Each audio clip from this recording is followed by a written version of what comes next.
Hello students, today we will do the second part of the chapter The Red Train. So let us start. It was late in December. ये जो है दिसंबर का last था. Darkness was already descending over the forest. जो forest है वहाँ पे अंधेरा होने लगा था. This increased the danger and increased also his gloom and despair. और इसने जो खतरा है उसको बढ़ा दिया था और उसका जो डिप्रेशन है या फिर उसका जो फ्रस्ट्रेशन है उसको भी बढ़ा दिया था. फाइनली ही सा नो वे आउट. और अंत में उसने देखा कि कोई भी रास्ता नहीं था बाहर निकलने का. एंड ही सेंक डाउन ऑन द ग्राउंड. और वो नीचे ग्राउंड पे गिर पड़ा. Tired to death.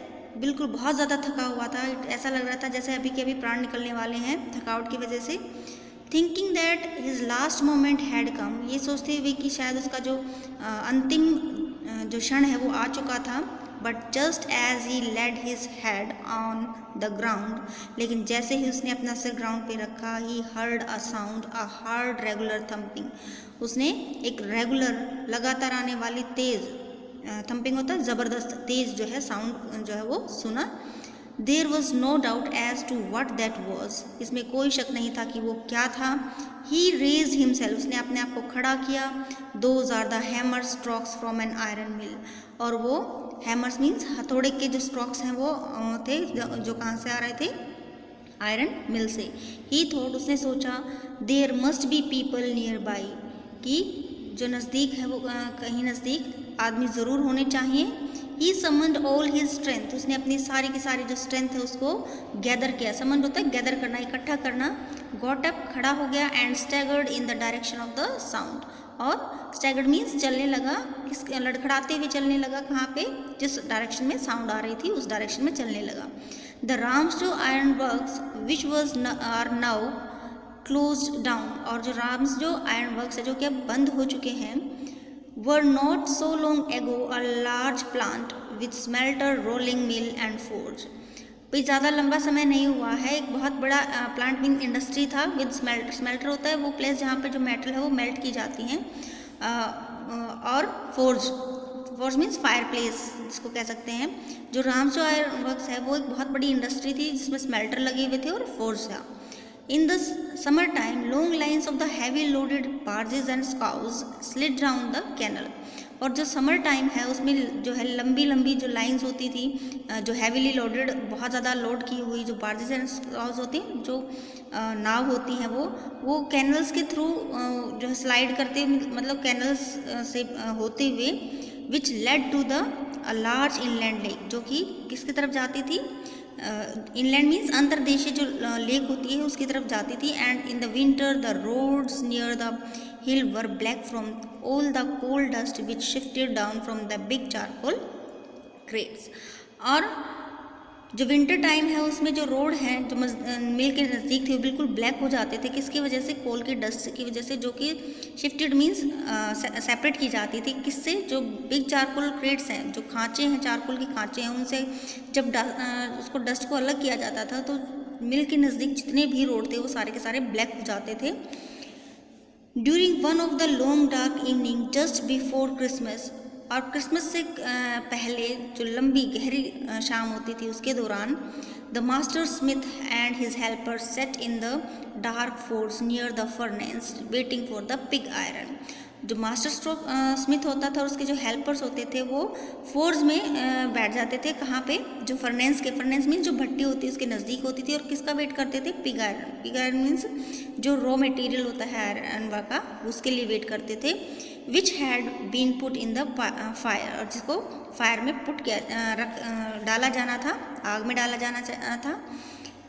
To be ready to put on the anvil. और किसके लिए तैयार किया जाना था? एनविल्स निराई के लिए तैयार किया जाना था. Every now and then one of them got up to steer the glowing mass with a long iron bar returning in a few moments.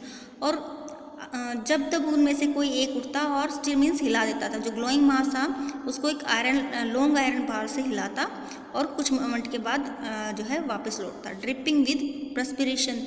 किससे टपकते हुए? प्रस्पिरेशन मीन्स जो स्वेटिंग है पसीने से बिल्कुल तरबतर होते हुए. दो एज वॉज द कस्टम ही वोर nothing but a long shirt. जैसा कि कस्टम था, रिवाज था कि वो कुछ नहीं पहनता था, लेकिन सिर्फ एक लॉन्ग शर्ट और एक जो है वुडन पेयर ऑफ शूज़ वो पहनता था। All the time there were many sounds to be heard in the forge, और हर समय बहुत सारी जो साउंड्स है वो सुनी जा सकती थी। फोर्ज मीन्स भट्टी में। The big bellows groaned and the burning coal cracked. जो बिग बैलोज होती है धोखनी, ठीक है। तो जब ये जो बैलोज होती हैं, जो धोकनियाँ होती हैं, उनसे हवा जो पास आउट की जाती थी तो बर्निंग कोल जो है वो क्रैकिंग जैसे साउंड देता था। जैसे हमारे घर में चूल्हा होता है तो उसमें से जब जो धोकनी होती है हवा लगाते हैं तो जो लकड़ियाँ उसमें से क्रैकिंग की साउंड आती है। उसी तरीके से जो फर्नेस है, जो फोर्ज है, उसमें से कोल की क्रैकिंग की साउंड आ रही थी। The fire boy shovelled charcoal into the mouth of the furnace with a great deal of clatter. और जो फायर बॉय था उसने एक बहुत जो है तेज़ आवाज़ के साथ चारकोल को कहाँ फेंक दिया? माउथ होता है मुंह में, जो भट्टी का मुंह था उसमें चारकोल को फेंक दिया। शोवल्ड थ्रीव करना, फेंक देना। आउटसाइड रोड द वाटरफॉल, और बाहर जो है वो झरना जो है बह रहा था, उसकी आवाज़ आ रही थी। A sharp north wind whip the rain against the brick riled roof, और नॉर्थ विंड जो है उसकी वजह से जो रेन है वो एक चाबुक की तरह लग रही थी, जो ब्रिक्स के जो टाइल्ड रूफ है उसके ऊपर। जो ईंटों से बनी हुई जो रूफ थी उसके ऊपर जो नॉर्थ विंड है उसकी वजह से जो रेन है उसकी स्पीड इतनी ज़्यादा थी कि वो चाबुक की जैसा लग रही थी। It was probably on the account of all this noise that the black Smith did not notice, और शायद इसी शोर के कारण जो ब्लैक स्मिथ है उसने शायद जो है उस आदमी को नोटिस नहीं किया। That a man had open the gate, कि एक आदमी ने जो गेट है उसको ओपन कर लिया है, एंड एंटर द फोर्ज, और फोर्ज में एंटर कर गया है। Until he stood close up to the furnace, जब तक कि वो कहाँ खड़ा नहीं हो गया, जो भट्टी उसके नज़दीक खड़ा नहीं हो गया। Surely it was nothing unusual for poor vagabonds without any better shelter for the night to be attracted to the forge by the glow of the night which escaped through the shooty panes।